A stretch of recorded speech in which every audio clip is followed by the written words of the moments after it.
I'm going to be reading the book Trump Temptations, The Billionaire, and the Bellboy by the writer Elijah Daniel. So, a message to the listeners: stop. What the fuck are you doing? Seriously, why are you going to listen to me read this shit?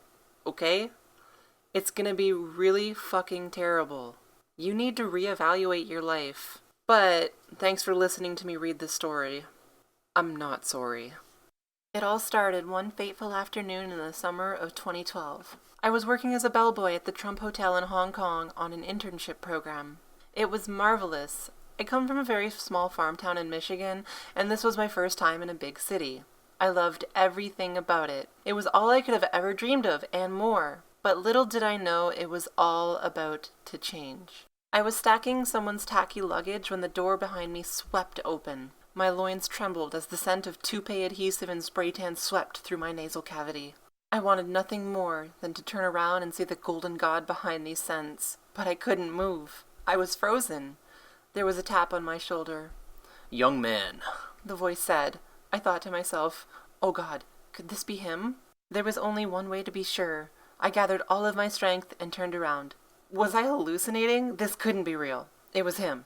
It was Donald. He stood there in front of me, like a tall stallion, with his oily orange skin glistening in the sunlight as if he were a soggy Cheeto, his hair unkempt and messy, like a gorgeous rat's nest. He was beautiful, more beautiful than I could have ever dreamed. Yes, sir, I said nervously. "I need you to bring these bags up to my room," he said sternly, like a grandfather upset that a news broadcast interrupted Jeopardy. His voice wrapped around my body like queso around a smothered burrito. I was unable to speak, but the only word, what, would come out. "I don't have all fucking day, you loser," he said next. I'm so sorry, sir, I whimpered as I grabbed his bags. I'll get these up to you immediately. He shook his head and trotted off towards the elevator. As he got further and further, my eyes continued to be glued to his rear end. His gorgeous ass flapped behind him like a mouth-watering sack of pancakes in his pants. My hunger for pancakes had never been stronger. And that's when it happened. He looked back. He caught me staring at his donk. He could have immediately had fired me for this, but he didn't. Instead, he smiled and continued to hop on the elevator. What is happening? Am I losing my mind? I didn't come here to find love, but did love find me? No, it couldn't be. I ran to the bathroom and splashed cold water on my face. This is insane. I must be crazy, I said to myself in the mirror as the cold water dripped down my face in my uniform. I stood there for minutes, just looking into my reflection. I gathered myself, dried off, and went to the front desk. I need to take a break, I demanded from Helen, the hotel manager. That's fine. Be back in 15, she growled to me. I hope 15 minutes is enough time for me to figure out what the fuck is going on. I was almost out the door before the phone rang. Helen stopped me. Wait, she yelled to me as she hung up the phone. Take those bags to Mr. Trump's room before you go to break. He needs them now, and he asked specifically that you bring them. He did what? He asked for me specifically to bring them? Why me? So many questions racing through my mind like a cool teenager on Heelys in a mall. I gathered Mr. Trump's luggage and headed for the elevator. His luggage said, Made in China on it. How ironic. My heartbeat was faster than the elevator as it ticked upwards. I wonder why he asked for me. What could this be about? I wonder if he likes me. How could he like me? He just met me. Ding. The elevator rang as we reached the penthouse. I walked down the hall to his door. I've walked this hall many times, but never before has it seemed this long. It felt like an eternity. I wiped the sweat from my forehead and put my hand up to his door to knock. He answered the door wearing only a robe. The robe opened just enough for me to see his beautiful, saggy chest. A chest that would give Betty White a run for her money. "Finally, I've been waiting," he complained, and he took his bags and slammed his door. My heart sank. I guess he just wanted his bags? As soon as I began to pick up the pieces of my shattered heart, the door whipped open again. "I almost forgot," he said as he handed me a wad of money as a tip and a piece of paper.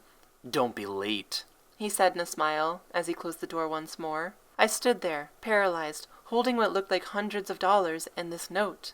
What was this note? I pulled it from the money and held it up. The note said, Be back here at 8 p.m. and get yourself something nice to wear. My knees trembled as I read it. This couldn't be happening. But it was. I told Helen I wasn't feeling well and left work early. I couldn't be there anymore. I needed to go home. I walked through downtown thinking about everything. Should I go back to meet him at 8 p.m.? No, I can't do that. What am I thinking? I'm thinking about him. I couldn't fight it anymore. I had to admit it. I wanted his geriatric 2006 Perez Hilton Jello body, and I wanted it bad. But before we had a new problem, my lustful thoughts had awoken the purple-headed yogurt slinger in my pants. This walk was getting real hard, real fast. I needed to get home. Luckily, I lived right around the corner. I opened the door and quickly jogged up the stairs, making sure nobody saw the bulging blood sausage I was rockin'. I sat down on the couch, and before I could even take a breath, my roommate, Nicole, opened the door and came out. "What's up, you fat bitch?" she asked. "Not a whole lot," I lied. I had to. I couldn't tell her. "Why are you acting so fucking weird?" she asked. I'm not, I said. I met a boy. "Is he cute?" she asked as she made me a sandwich. "Gorgeous. His face is wrinkled like a beautiful overflowing flesh toilet," I said, daydreaming. "What the fuck does that mean? That's really weird. Nobody fucking talks like that," she said. "He's also rich," I followed. "Oh, okay, go get that dick, boo," she said. I gazed at the clock. 6 p.m. already? I haven't even gone shopping yet. I rushed to the mall. I needed to get an outfit and get home in time to change. I quickly found a perfect black suit and was on my way home. I googled him on the train home. I wanted to know everything about him. His Wikipedia page says he's 69 years young. What a magical number. I'd like to find out more about that. It also says that his nickname is The Donald, but I'm pretty sure they mean Daddy.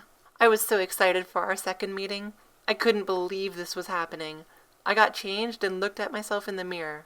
"You can do this," I repeated to my reflection. I got myself pretty, and I headed out. The walk there was short, but felt like an eternity. I was so nervous for our second meeting. Never in my wildest dreams could I imagine this happening. I reached the building and made my way up to the elevator, my heart and meat monster both throbbing more and more with each floor we passed. The elevator rang loud and opened her doors like a white girl's legs on prom night. I forced myself to walk down the hall. My legs were heavy, fighting me against every step. I looked at my phone, 7:58 p.m., just in time. I knocked gently on the penthouse door. The door cracked open, and there he was, handsome as ever, like a giant melting fat carrot with fake hair. He was wearing a gorgeous suit. "You look good," he said as I entered the room. He locked the door behind me and asked if I wanted to take a seat. "Why did you ask me here?" I said as I sat down. "You know why I asked you here," he said as he brushed his hand against my cheek, leaving a stream of self-tanner dripping down me. He sat beside me and put his hand on my thigh, caressing me up and down.